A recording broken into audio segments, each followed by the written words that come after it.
अस्सलाम वालेकुम, कैसे हैं आप? बहुत ज़बरदस्त कमेंट्स मिल रहे हैं, मुझे बहुत अच्छा लग रहा है और इंकरेजमेंट बढ़ती जा रही है। लेकिन मैं ये चाहती हूँ कि आप मुझे कमेंट्स में ये ज़रूर बताएं कि आगे और कौन कौन से टॉपिक्स पे आप डिस्कस करना चाहते हैं। उसके साथ साथ फर्दर जो मैं प्लान कर रही हूँ, I am going to have certain motivational topics. बहुत सारे स्टूडेंट्स जो हैं वो मुझसे गाइडलाइंस लेते रहते हैं, बहुत सारे यंगस्टर्स आते हैं जिनको काउंसलिंग की ज़रूरत होती है। तो कोई साइकोलॉजिकल मैटर है आपका या रिगार्डिंग लैंग्वेज, कोई कॉन्फिडेंस इश्यूज़, प्रेजेंटेशंस मैटर, तो आप उन सब पे फ्रेंकली मुझसे डिस्कस कर सकते हैं। कमेंट्स में मुझे ज़रूर बताइएगा कि फर्दर आप क्या सीखना चाहते हैं। तो अभी हम अपनी कंटिन्यूशन में चल रहे हैं, नाउन्स को डिस्कस किया था और उसमें टाइप्स ऑफ नाउन पे जा रहे हैं। तो फर्स्ट ऑफ ऑल मैं कॉमन नाउन्स को डिस्कस करूँगी। आप एक चीज़ मैं बार बार कहती रहती हूँ, दैट टाइटल में हैव इट्स ओन सिग्निफिकेंस। तो जो चीज़ आपको रियलाइज़ करनी है वो ये है कि common means everything which is easily available,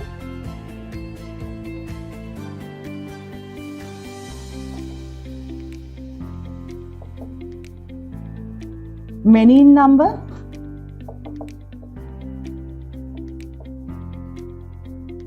and common everywhere. These are the three properties of common noun.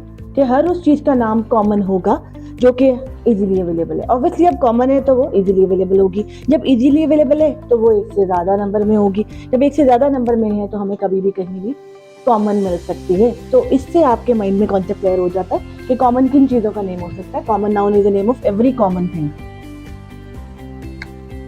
Name of every common thing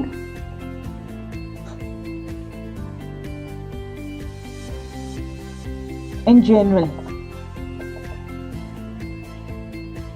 general का मतलब आम तौर पर किसी भी कैटेगरी के अंदर। लाइक मैं एक फीमेल हूँ तो फीमेल मेरा एक कॉमन नेम है, बिकॉज यहाँ पर बहुत सारी फीमेल्स हैं दुनिया में। मैं एक मदर हूँ तो मदर मेरा कॉमन नेम है। I am a sister, this is my common name. I am a teacher, this is my common name. मतलब हर वो नेम जो मेरे अलावा और बहुत सारे लोगों का हो सकता है और बहुत सारी चीज़ों का कोई भी नेम हो सकता है। ये मार्कर है, ये एक कॉमन नाउन है क्योंकि बहुत सारे मार्कर्स हैं। This duster is a common noun. इस तरह से हमारे इर्द गिर्द ऑलमोस्ट जनरलाइज फॉर्म में बहुत सारे कॉमन नाउन्स अवेलेबल होते हैं। तो कॉमन नाउन को समझना बहुत आसान है कि हर उस चीज़ का नाम जो कि जनरल सेंस में होता है वो कॉमन ही होता है, वेदर इट इज ह्यूमन और इट इज एनीथिंग। अब क्योंकि कॉमन नाउन इजीली अवेलेबल है, ये एक से ज़्यादा नंबर्स में है और ये हर जगह मिल जाते हैं आमतौर पर, तो हमारे पास जितनी भी वैरायटी ऑफ नाउन्स हैं वो सब कॉमन नाउन के अंदर आती है। लाइक कॉमन नाउन में हमारे पास आ जाते हैं नंबर्स। नंबर्स क्या है जी? Numbers are singulars and numbers are plural. Singular वाहिद like pen और plural pens। अब सिंगुलर प्लूरल्स यानी कि नंबर्स हमारे पास कॉमन नाउन्स में कैसे आ जाते हैं? Because common noun easily available है और इसमें एक से ज़्यादा होते हैं। जब एक और ज़्यादा होंगे तो ही हम उनको नंबर्स में डिस्ट्रीब्यूट करते हैं और नंबर से मुराद है सिंगुलर प्लूरल्स। तो जितने भी सिंगुलर प्लूरल्स हैं वो सब कॉमन नाउन की ही सब कैटेगरी के अंदर आते हैं। उसके अलावा हमारे पास कॉमन नाउन में आ जाते हैं जेंडर्स। जेंडर्स क्या हैं जी? जेंडर्स हैं जी मैस्कुलिन एंड फेमिनाइन।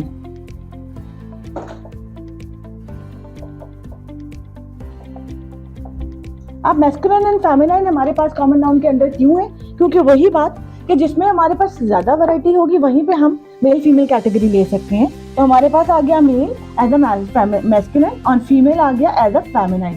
और इनके फर्दर जितने भी नेम्स आ जाते हैं like boy girl, like man women, like lady mister mister, ये सारे के सारे आप जेंडर्स के अंदर ही आ जाते हैं। थर्ड कैटेगरी जो हमारे पास कॉमन नाउन के अंदर आती है दैट इज सिनोनिम्स। अब सिनोनिम्स होते क्या है? इन पे हम अलग से भी एक वीडियो आपको जरूर मिल जाएगी मेरी, बट सिनोनिम्स है सिमिलर मीनिंग वर्ड्स। ये भी ज्यादातर कॉमन नाउन्स के अंदर ही आते हैं। लाइक आप कह सकते हो लेडी और फीमेल, लाइक मैन एंड गाय। अब इस तरह के वर्ड्स आपको सिनोनिम्स के अंदर मिलते हैं जो कि सारे के सारे फिर कॉमन नाउन की कैटेगरीज होती हैं। कॉमन नाउन की फर्दर कैटेगरीज को इंशाल्लाह हम नेक्स्ट वीडियो में डिस्कस करेंगे। Keep watching and keep commenting. Take care, अल्लाह हाफिज़।